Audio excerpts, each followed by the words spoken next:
Alors la lecture est un élément essentiel de la vie quotidienne de tous, mais c'est aussi un élément fondamental dans la conception que la République se fait des valeurs qu'elle peut porter et que le Panthéon représente. Les grands hommes qui sont au Panthéon, avec un H majuscule, sont toutes des femmes, les principaux que l'on connaît sont Victor Hugo, Jean Jaurès, Émile Zola.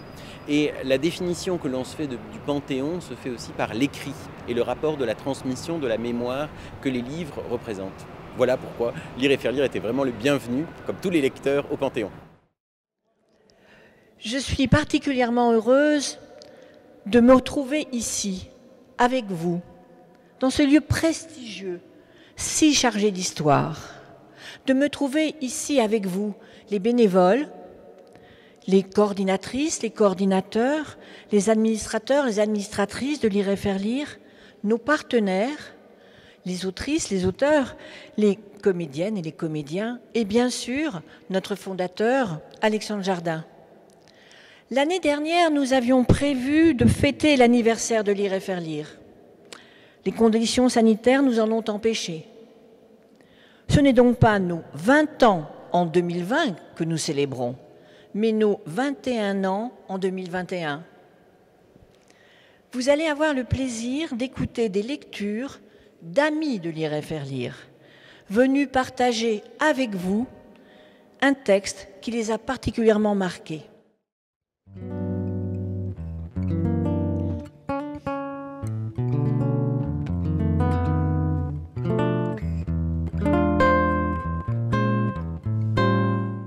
Il s'agit donc de Niels, qui a été transformé en petit pousset, enfin en tonte dans le livre, en nain, en lutin, en ce que vous voulez, parce qu'il a fait beaucoup de très grosses bêtises.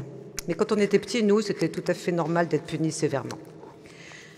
Donc il s'envole finalement sur les ailes d'un jar qui s'appelle Martin, un jar avec lequel il s'envole dans le ciel pour rejoindre une troupe d'oies sauvages qui passe. Donc Niels est sur les épaules, non, sur les ailes du jar blanc Martin. Jamais auparavant, il n'avait avancé à une telle vitesse, lui qui avait toujours aimé lancer un cheval au grand galop. Il n'avait jamais bien sûr imaginé qu'en haut l'air pouvait être aussi frais, si chargé de bonnes odeurs d'humus et de résine. Jamais non plus il n'avait imaginé ce que pouvait être un voyage si haut, au-dessus du sol. C'était comme de quitter tous les soucis, tous les chagrins et tous les déboires imaginables, ce qui est exactement ce que fait la lecture. Ça, c'est moi qui l'ai rajouté, vous avez compris. Le grand jar domestique se sentait très fier de pouvoir suivre les oies sauvages dans les airs et de pouvoir aller et venir dans leur compagnie, au-dessus de la Scanie, et surtout de pouvoir se moquer des oies domestiques. Mais l'intensité de son bonheur ne l'empêcha pas de ressentir de la fatigue à mesure que l'après-midi avançait. Il avait beau essayer de respirer plus profondément, de battre plus vite des ailes, les oies restaient loin devant lui. Lorsque celles qui volaient en dernier remarquèrent que le jar n'arrivait pas à suivre, elles appelèrent l'oie qui volait à la pointe du V de leur bande et qui guidait leur vol. « Aka de Kebnekaise, qu'est-ce que vous voulez ?»« Je suis l'oie sauvage de tête, » demanda alors l'oie de tête. « Le blanc prend du retard, le blanc prend du retard. »« Ben dites-lui que c'est plus facile de voler vite que lentement, » cria l'oie de tête, sans ralentir l'allure. Le jar essaya bien de suivre le conseil et d'accélérer, mais l'effort le fatigua à tel point qu'il tomba jusque vers les boules des saules et lagués. « Aka, Aka, Aka de Kebnekaise » crièrent alors les oies de queue en voyant les difficultés du jar. « Mais qu'est-ce que vous me voulez encore ?» demanda l'oie de tête, apparemment irritée. « Le blanc tombe vers le sol, le blanc tombe vers le sol. »« Dites-lui qu'il est plus facile de voler haut que bas » cria l'oie de tête sans ralentir le moins du monde. Bon, je crois qu'il faut arrêter, hein, c'est beaucoup trop long.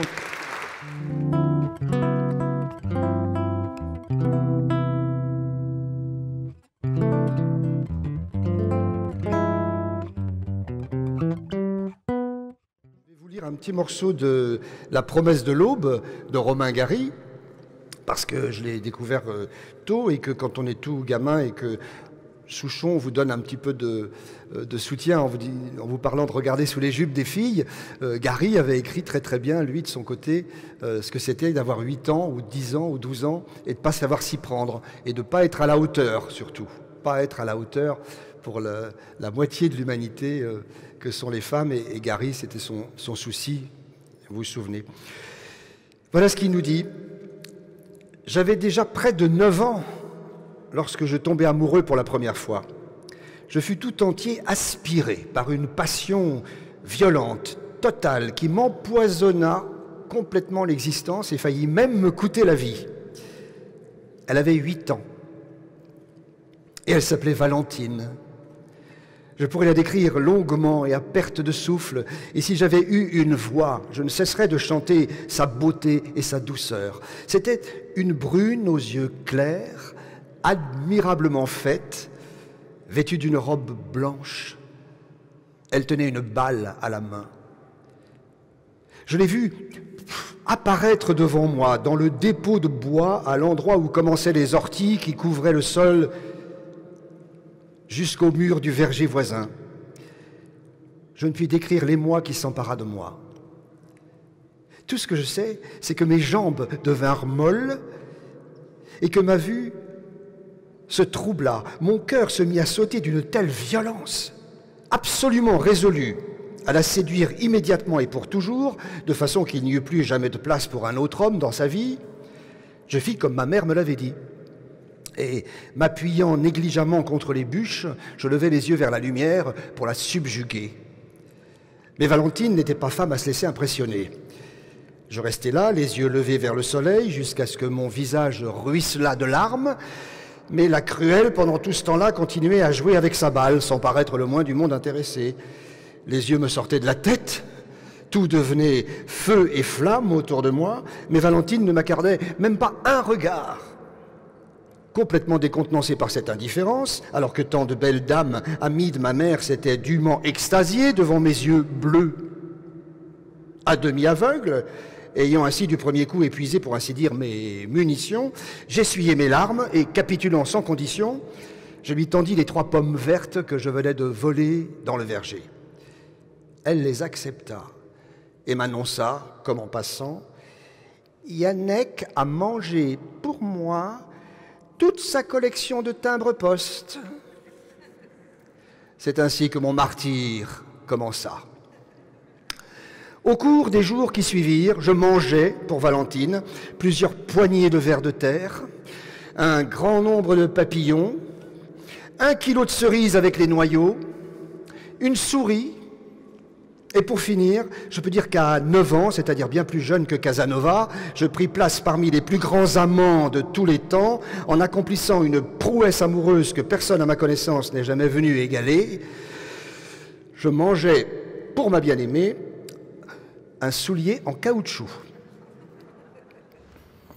Ici, je dois ouvrir une parenthèse. Je sais bien que lorsqu'il s'agit de leurs exploits amoureux, les hommes ne sont que trop portés à la vantardise. À les entendre, leurs prouesses viriles ne connaissent pas de limites et ne vous font grâce d'aucun détail. Je ne demande donc à personne de me croire lorsque j'affirme que, pour ma bien-aimée, je consommais encore un éventail japonais, 10 mètres de fil de coton, 1 kilo de noyaux de cerises. Valentine me mâchait, pour ainsi dire, la besogne en mangeant la chair et en me tendant les noyaux, et 3 poissons rouges que nous étions allés pêcher dans l'aquarium de son professeur de musique. À cette époque, on n'apprenait encore rien aux enfants sur le mystère des sexes, et j'étais convaincu que c'était ainsi qu'on faisait l'amour. J'avais probablement raison. Le plus triste était que je n'arrivais pas à l'impressionner. J'avais à peine fini les escargots, coquilles et tout, qu'elle m'annonçait négligemment. Yojek a mangé 10 araignées pour moi. Et il s'est arrêté, mais seulement parce que maman nous a appelés pour le thé. Je frémis. Pendant que j'avais le dos tourné, elle me trompait avec mon meilleur ami. Mais j'avalais cela aussi, je commençais à avoir l'habitude. « Je peux t'embrasser ?»« Oui, mais ne me mouille pas la joue, j'aime pas ça. » Je l'embrassais en essayant de ne pas mouiller la joue. Nous étions agenouillés derrière les orties et je l'embrassais encore et encore. Ça fait combien de fois 87. Est-ce que je peux aller jusqu'à 1000? T'es combien, 1000? Je sais pas. Est-ce que je peux t'embrasser sur l'épaule aussi? Je l'embrassais sur l'épaule aussi, mais ce n'était pas ça. Je sentais bien qu'il devait y avoir autre chose d'essentiel. Mon cœur battait très fort et je l'embrassais sur le nez, sur les cheveux et dans le cou. Et quelque chose me manquait de plus en plus. Je sentais que ce n'était pas assez, qu'il fallait aller plus loin, beaucoup plus loin. Et finalement, éperdu d'amour, et au comble de la frénésie érotique, je m'assis dans l'herbe et j'enlevai un de mes souliers en caoutchouc. Je vais le manger pour toi si tu veux. Si elle le voulait. Bien sûr qu'elle le voulait, voyons, c'était une vraie petite femme. Je crus voir dans ses yeux une lueur d'estime, je n'en demandais pas plus. Je pris mon canif et entamai le caoutchouc. Elle me regardait faire. « Tu vas le manger cru ?» Oui. J'avalai un morceau, puis un autre. Sous son regard enfin admiratif, je me sentais devenir vraiment un homme. Et j'avais raison, je venais de faire mon apprentissage. J'entamais le caoutchouc encore plus profondément, soufflant un peu entre les bouchées, et je continuais ainsi un bon moment, jusqu'à ce qu'une sueur froide me montât au front. Je continuais même un peu au-delà, serrant les dents, luttant contre la nausée, ramassant toutes mes forces pour demeurer sur le terrain, comme il me fallut le faire tant de fois depuis, dans mon métier d'homme. Je fus très malade. On me transporta à l'hôpital. Ma mère sanglotait pendant qu'on me mettait dans un brancard sur l'hôpital. J'étais très fier de moi. Voilà. Merci. Merci à vous, merci.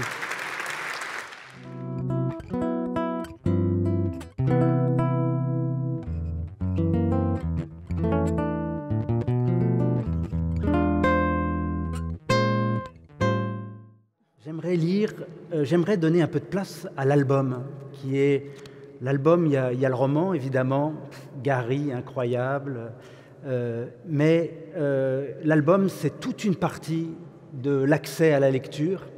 Et il y a un livre qui s'appelle « Les Trois Brigands » de Tommy Ungerer, qui m'a bouleversé. Je suis né en 1973 et en fait, tous les livres de Tommy Ungerer ont été écrits et dessinés dans les années 60. Donc, je suis arrivé dans mon berceau, il y avait une pile de bouquins à côté qui étaient tous ces livres, Le Géant de Zeralda, Jean de la Lune, Le Chapeau volant et Les Trois Brigands. Il était une fois 3 vilains brigands avec de grands manteaux noirs et de hauts chapeaux noirs. Le premier avait un tromblon, le deuxième un soufflet qui lançait du poivre, et le troisième une grande hache rouge. La nuit, au clair de lune, ils se tenaient cachés au bord de la route. Ils faisaient peur à tout le monde. Lorsqu'ils apparaissaient, les femmes s'évanouissaient de frayeur. Les chiens filaient, ventre à terre. Et les hommes les plus courageux prenaient eux-mêmes la fuite. Si des voitures passaient, ils soufflaient du poivre dans les narines des chevaux et naturellement, les voitures s'arrêtaient. Alors, ils démolissaient les roues. Puis, avec le tromblon, ils menaçaient les voyageurs et les dévalisaient. Leur cachette était une caverne en haut de la montagne. C'est là qu'ils transportaient ce qu'ils avaient volé. Ils avaient des coffres pleins d'or, pleins de perles, de bijoux et de pierres précieuses. Mais voilà qu'une fois, par une nuit très sombre, ils attaquèrent une voiture où il n'y avait qu'un seul voyageur, et c'était une pauvre petite fille qui s'appelait Tiffany. Elle était orpheline et se rendait auprès d'une vieille tante grognon chez qui elle allait vivre désormais. Cela ne lui plaisait pas du tout, et elle fut bien contente quand tout à coup, les 3 brigands se dressèrent devant elle. Comme il n'y avait dans la voiture rien d'autre à prendre que Tiffany, ils l'emportèrent précieusement dans leur caverne. Là, ils lui firent un lit moelleux. Le lendemain, quand Tiffany s'éveilla, elle vit des coffres remplis de trésors. « Mais qu'est-ce que vous faites de ça ?» demanda-t-elle aux brigands. Ceux-ci se regardèrent tout étonnés. Jamais ils ne s'étaient demandé ce qu'ils pourraient faire de toutes ces richesses. Alors, comme la petite Tiffany leur plaisait beaucoup, ils décidèrent de partir à la recherche d'autres enfants malheureux et abandonnés et de s'occuper d'eux. Ils achetèrent un magnifique château pour loger tous ces enfants. Chaque enfant reçut un manteau et un chapeau, comme ceux des brigands, mais rouges. Naturellement, cette histoire fut vite connue dans toute la région, et chaque jour, de nouveaux orphelins étaient abandonnés à la porte du château. Ils étaient tous recueillis et vivaient là jusqu'à ce qu'ils soient en âge de se marier. Alors ils se construisaient des maisons dans le voisinage, et bientôt, cela fit toute une petite ville. Tous ses habitants portaient un manteau et un chapeau rouge. À la fin, ils bâtirent une muraille tout autour de la ville, avec 3 tours imposantes, une pour chaque brigand, pour les remercier.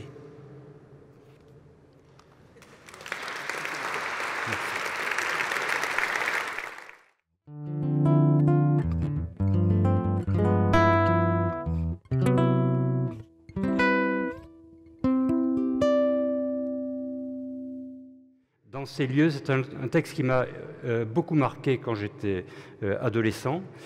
D'abord par son titre, ça s'appelle « Refus d'obéissance ». C'est tout un programme, et c'est le programme de la littérature, je pense. Et c'est ce que m'ont appris les livres aussi, refuser d'obéir. Et puis il raconte son histoire, qui est celle d'un soldat de la guerre de 14. Il en a été beaucoup question ici. C'est à la fois poignant, plein de colère, et j'avais envie de le lire, parce que les livres, ça n'est pas seulement ces histoires qui nous emportent et que nous aimons tant, c'est aussi une façon de communiquer aux autres et de partager des sentiments furieux parfois, splendides, et notamment cette colère contre la guerre. Je ne peux pas oublier. Je ne peux pas oublier la guerre. Là, ça marche. Je ne peux pas oublier la guerre, je le voudrais. Je passe des fois 2 jours ou 3 sans y penser, et brusquement je la revois, je la sens, je l'entends, je la subis encore, et j'ai peur. Ce soir est la fin d'un beau jour de juillet, la plaine sous moi est devenue toute rousse, on va couper les blés. L'air, le ciel, la terre sont immobiles et calmes. 20 ans ont passé.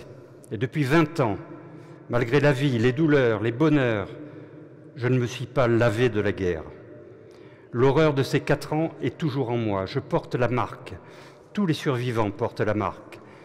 J'ai été soldat de 2e classe dans l'infanterie pendant 4 ans, dans des régiments de montagnards, avec MV qui était mon capitaine. Nous sommes à peu près les seuls survivants de la première 6e compagnie. Nous avons fait les Éparges, Verdun-Vaux, Noyon, Saint-Quentin, le chemin des Dames, l'attaque de Pinon, Chevrillon, le Kemmel. La 6e compagnie a été remplie 100 fois et 100 fois d'hommes. La 6e compagnie était un petit récipient de la 27e division, comme un boisseau à blé. Quand le boisseau était vide d'hommes, enfin, quand il n'en restait plus que quelques-uns au fond, comme des grains collés dans les rainures, on le remplissait de nouveau avec des hommes frais. On a ainsi rempli la 6e compagnie 100 fois, et 100 fois, et 100 fois on est allé la vider sous la meule. Nous sommes de tout ça les derniers vivants, V et moi. J'aimerais qu'il lise ces lignes. Il doit faire comme moi le soir, essayer d'oublier, il doit s'asseoir au bord de sa terrasse, et lui, il doit regarder le fleuve vert et gras qui coule en se balançant dans des bosquets de peupliers. Mais tous les 2 ou 3 jours, il doit subir comme moi, comme tous. Et nous subirons jusqu'à la fin. Je n'ai pas honte de moi. En 1913, j'ai refusé d'entrer dans la société de préparation militaire qui groupait tous mes camarades. En 1915, je suis parti sans croire à la patrie. J'ai eu tort. Non pas de ne pas croire, de partir.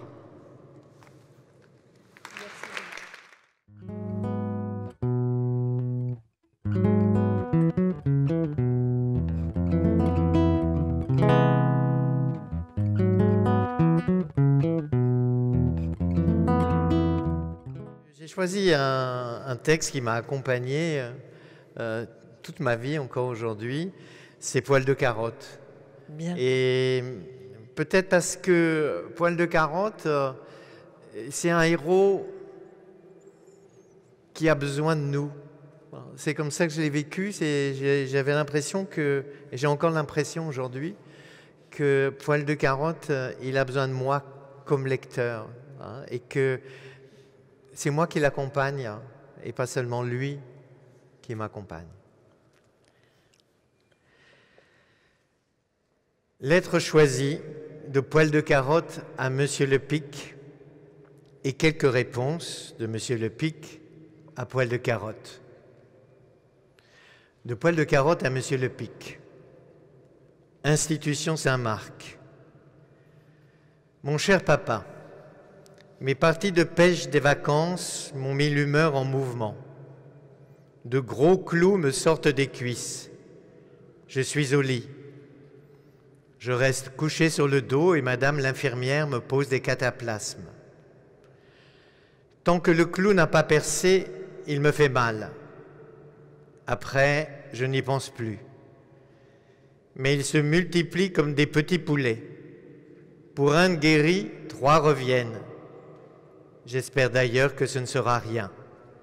Ton fils affectionné. Réponse de Monsieur Le Pic.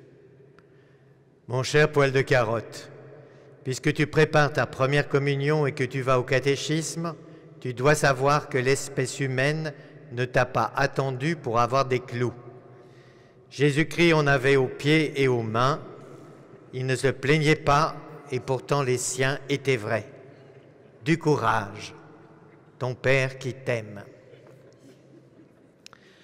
De Poil de carotte à Monsieur Le Pic.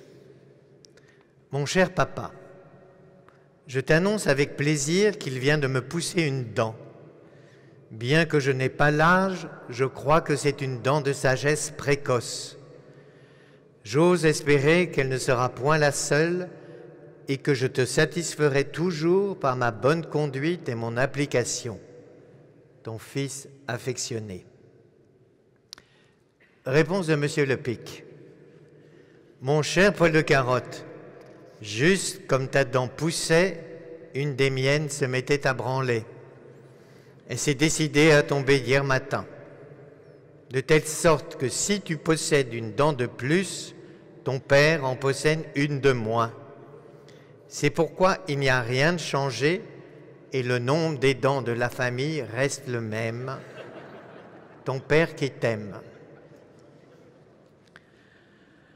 De Poil de carotte à Monsieur Le Pic. Mon cher papa, j'apprends que tu dois aller à Paris. Je partage la joie que tu auras en visitant la capitale que je voudrais connaître et où je serai de cœur avec toi. Je conçois que mes travaux scolaires m'interdisent ce voyage, mais je profite de l'occasion pour te demander si tu ne pourrais pas m'acheter 1 ou 2 livres.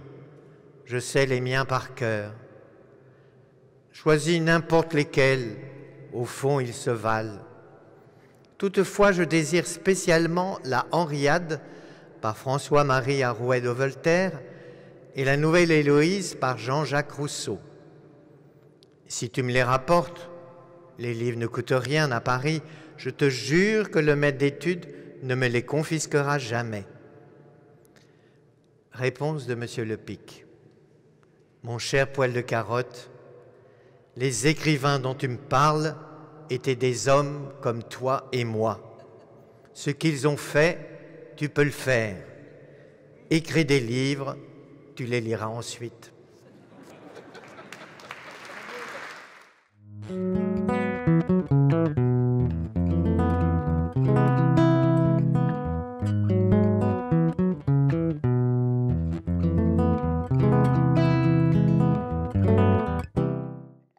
Pour mon anniversaire, j'ai eu Alice au Pays des Merveilles.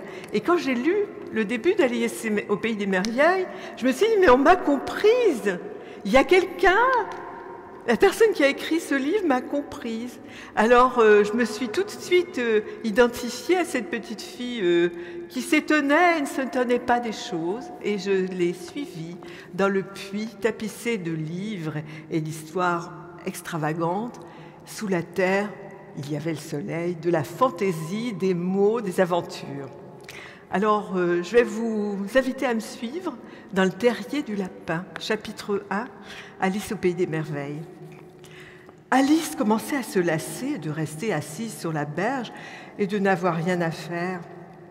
Une fois ou deux, elle avait risqué un œil sur le livre que lisait sa sœur, mais on n'y voyait pas d'image ni de dialogue. Et à quoi peut bien servir un livre, pensait Alice, où il n'y a ni image ni dialogue? Elle se demandait, autant qu'elle en était capable, car cette chaude journée l'avait tout engourdie et rendue stupide. Elle se demandait donc si le plaisir de tresser une guirlande de pâquerettes valait la peine de se lever pour cueillir des fleurs. Quand subitement, un lapin blanc, aux yeux rouges, passa tout près d'elle en courant. Il n'y avait rien d'extraordinaire dans ce fait, et Alice ne fut pas le moins du monde surprise d'entendre le lapin blanc parler tout seul. « Oh mon Dieu, disait-il, je vais être en retard !» Quand elle y réfléchit par la suite, elle se dit qu'elle aurait dû s'en étonner, mais sur le moment, cela lui parut tout naturel. Cependant, quand le lapin tira une montre de la poche de son gilet, la regarda, puis continua son chemin à toute vitesse, elle eut tout de même l'impression qu'elle n'avait jamais vu jusque-là un lapin qui porte un gilet à poche et monte dedans. Brûlant de curiosité, elle courut après lui à travers le champ et par bonheur, elle arriva juste à temps pour voir le lapin plonger dans l'ouverture d'un grand terrier au pied de la haie. L'instant d'après, elle y descendait après lui, sans se demander le moins du monde comment elle ferait pour en sortir. Pendant un bout de chemin, le terrier continuait tout droit, comme un tunnel, puis soudain s'enfonçait verticalement dans la terre, d'une façon si brutale qu'Alice n'eut même pas le temps de penser à s'arrêter quand elle se rendit compte qu'elle tombait dans un puits très profond. Le puits était-il vraiment profond, comme elle en avait l'impression, ou tombait-elle très lentement? Toujours est-il que pendant qu'elle tombait, elle avait tout loisir de regarder autour d'elle et de se demander ce qui allait se passer. Elle tenta d'abord de regarder en bas pour voir où elle allait atterrir, mais il faisait trop sombre pour qu'on pût distinguer quelque chose. Elle examina alors les parois du puits et remarqua qu'elles étaient faites de placards et de rayons de bibliothèque. Ça et là, elle apercevait des cartes géographiques et des tableaux suspendus à des crochets. Au passage, et tout en poursuivant sa chute, elle s'empara sur l'une des étagères d'un pot de confiture. Il portait l'étiquette « marmelade d'orange ». À sa grande déception, il était vide. Elle pensa à le jeter, mais de crainte qu'il ne tombe sur la tête de quelqu'un, elle le déposa dans un des placards devant lequel elle passait. Eh bien, se dit Alice, après une chute pareille, je n'aurai pas peur si je dégringole dans l'escalier de la maison. Chez nous, tout le monde va me trouver bien courageuse. Et même, c'est sûr, si je tombe du toit de la maison, ça ne me fera aucun effet, je ne dirai rien. C'était bien possible. Mais toujours plus bas, cette chute n'aurait donc jamais de fin.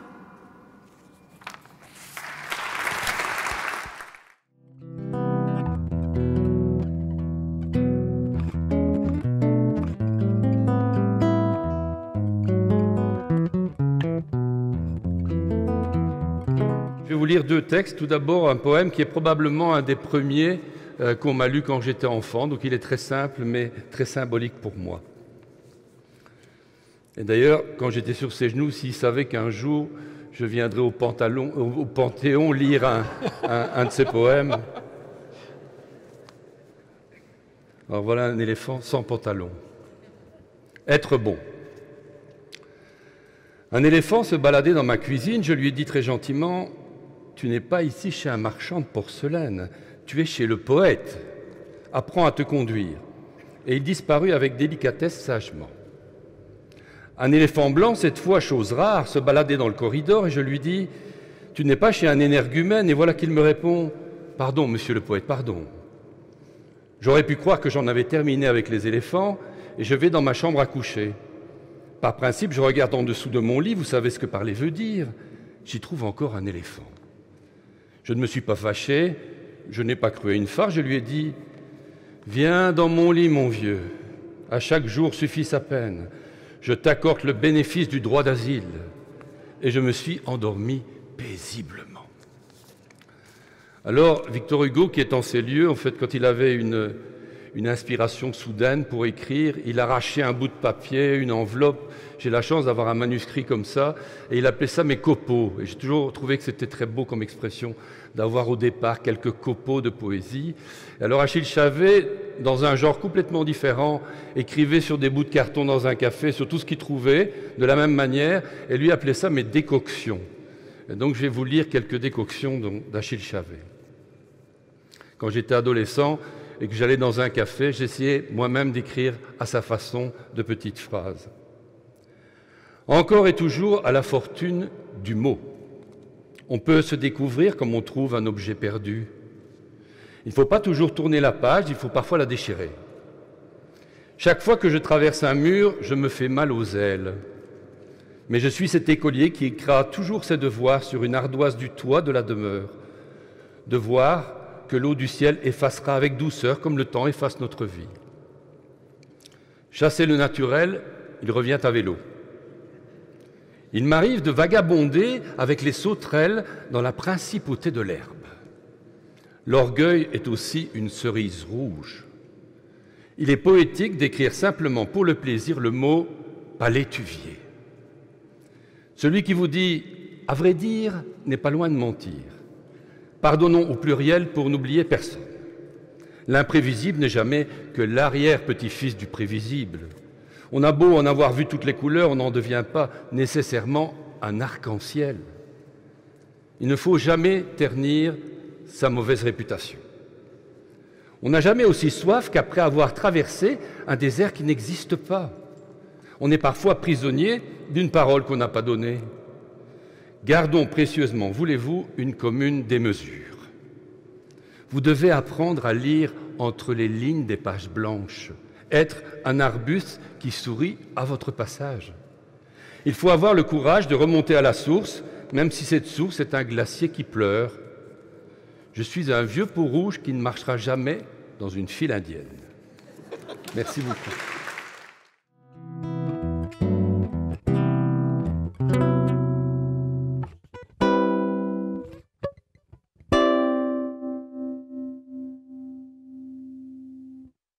On a trahi la consigne et on va lire un petit bout de Marcel Proust parce que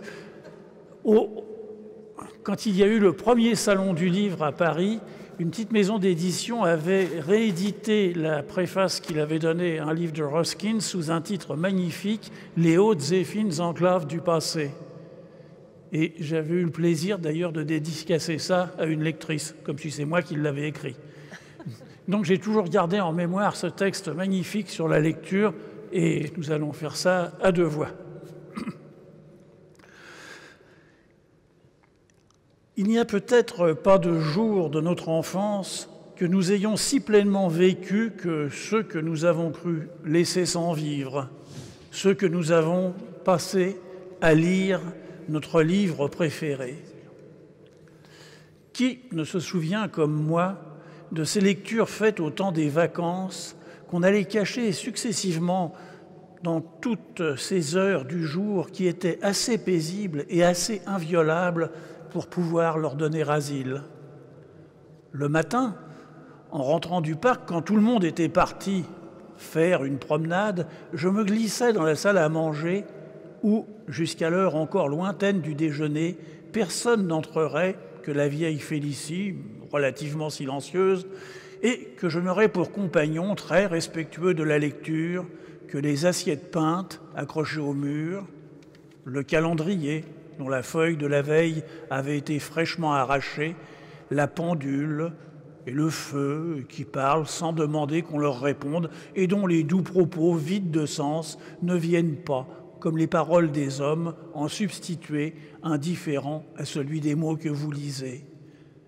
Je m'installais sur une chaise près d'un petit feu de bois dont, pendant le déjeuner, l'oncle matinal jardinier dirait « ça ne fait pas de mal, on supporte très bien un peu de feu ».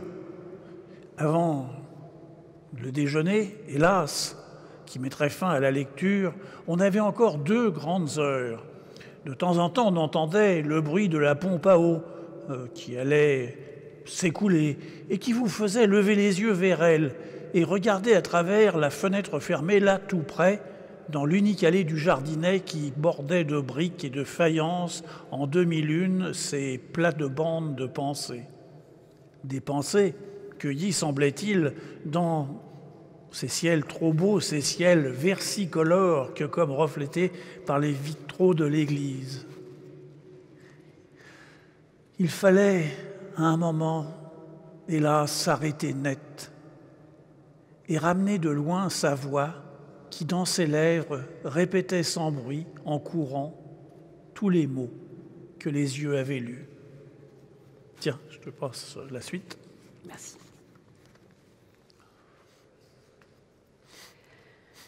Ce livre que vous m'avez vu tout à l'heure lire au coin du feu, dans la salle à manger, dans ma chambre, au fond du fauteuil, revêtu d'un appuie-tête au crochet, et pendant les belles heures de l'après-midi, sous les noisetiers et les aubépines du parc, où tous les souffles des champs infinis venaient de si loin jouer silencieusement auprès de moi, tendant sans maudire à mes narines distraites l'odeur des trèfles et des sainfoins sur lesquels mes yeux fatigués se levaient parfois, ce livre, comme vos yeux, en se penchant vers lui, ne pourraient déchiffrer son titre à 20 ans de distance, ma mémoire, dont la vue est plus appropriée à ce genre de perception, va vous dire quel il était, le capitaine Fracasse de Théophile Gautier.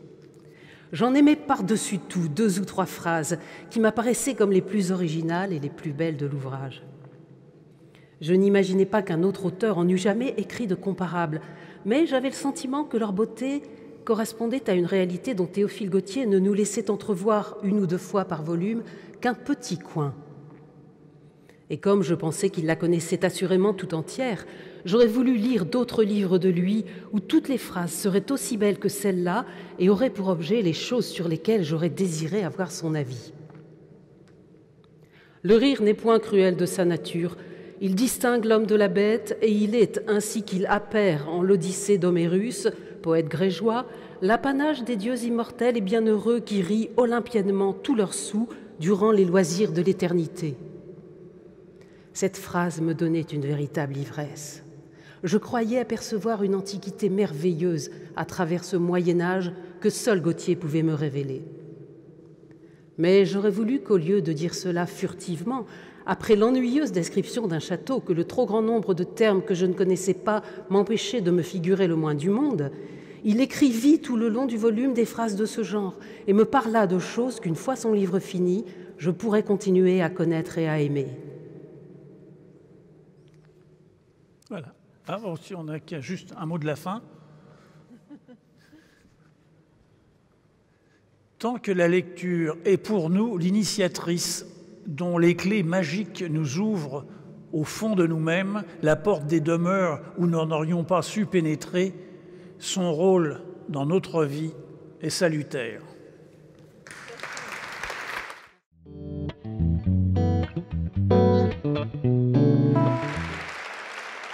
Maintenant, pour nous, ce moment ici au Panthéon, c'était une première étape de la grande mobilisation que nous voulons lancer à la rentrée. Nos lecteurs, nos bénévoles vont pouvoir retrouver les enfants qui leur ont tant manqué, partager leur rire, leur peur à la lecture de leurs histoires. Plus que jamais, nous allons affirmer notre présence dans tout le territoire. Dans chaque département, nos coordinations inventeront des événements. Imaginons, dans le moindre petit village, des places, des rues, lire et faire lire, animées par les lectures de nos bénévoles. Plus que jamais, le soutien de nos partenaires nous est indispensable. Lire et faire lire, plus que jamais, pour que se réalise le souhait formulé il y a 21 ans par Alexandre, créer un peuple de lecteurs.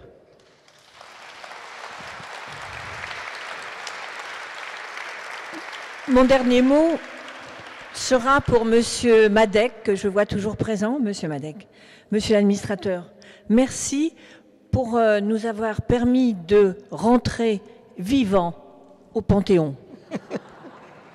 Merci.